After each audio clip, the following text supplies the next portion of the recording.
useni laaro ko bukoy do watta laaro ko be watta be yerba hendu waye aye kujeji woni bornugal mai gida jotta do be woka be viya be bay tegal moyun warata ti hunde banni sani boka wana wonnan bikoy ma wonni deja bingel jandi pat jotta do mari kujiro biya wandu njala ko do biya wandu Allah me ya dika wallahi la ilaha amari ne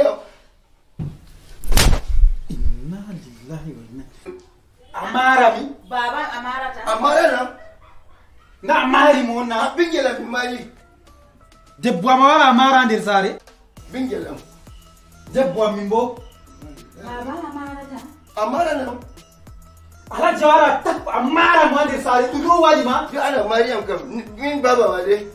lelatu ko zilin shi aminin billahi kalas tun Allah nali maka wallahi Allah marata baba ma Allah amara na tana la nan gorko baba ayo ne ajanda andi hunde kanko a wadina amara na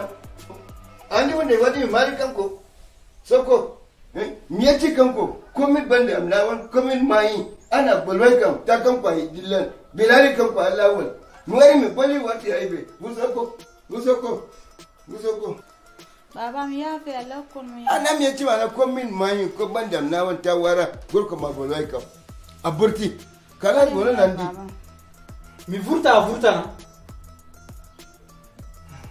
mi vurta wanda lumshi aminin dillan kai debbo wala hayata wallahi kanko dillan aye amara na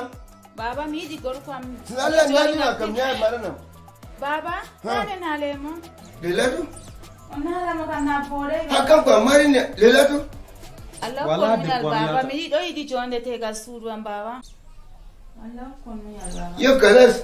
joda be debbo ma amma wallahi meti a burti kam na hasari am yo kalas al masoko amari ne soko amari baba yafe soko amari baba yafe baba yafe ase anga banni mi vurta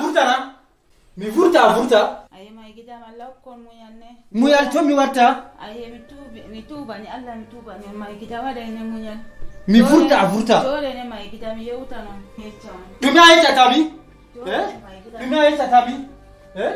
anka to mi vurti ni a vurta aye mai gida mi wadi ay bende mi wi'ay on goggodda on do yerdi hala gari de kuroro do lutti sedda be kilbu mi wadi ni mi yarni mo sare heba o yara kanjum furtini am mai gida law kon muyal kadi a waɗi no ere banni on kana yeccan non mi warti en hawra no yarina ɓe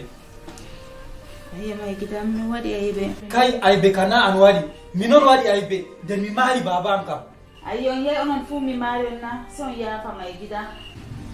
sen wala dabare hen tubana babam man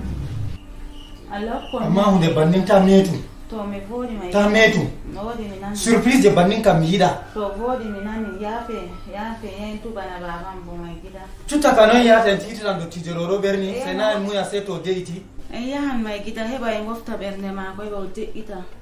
en tubana men ɗiɗi fu mai gida sena ngam miɗon no yiɗima kam mi yata noon tawa dottijoro amma dole an noon min yamin tawa mo min toramo yafoy to nan no en timmidita be mbe a fattude ɗo so commande ana a laari ko yide jayinta goɗɗo hunde boɗɗum a waɗi amma aybe ka arti waɗi jotta bo en fotai ña laara baba jungo mere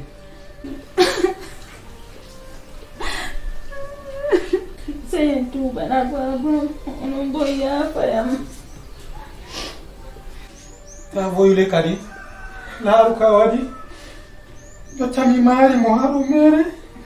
an ka aybe ma peetel mi noon nde maari dottijoro noon e timmitita be mbe a fattude ɗo to tewtuta foyo siru ta foyo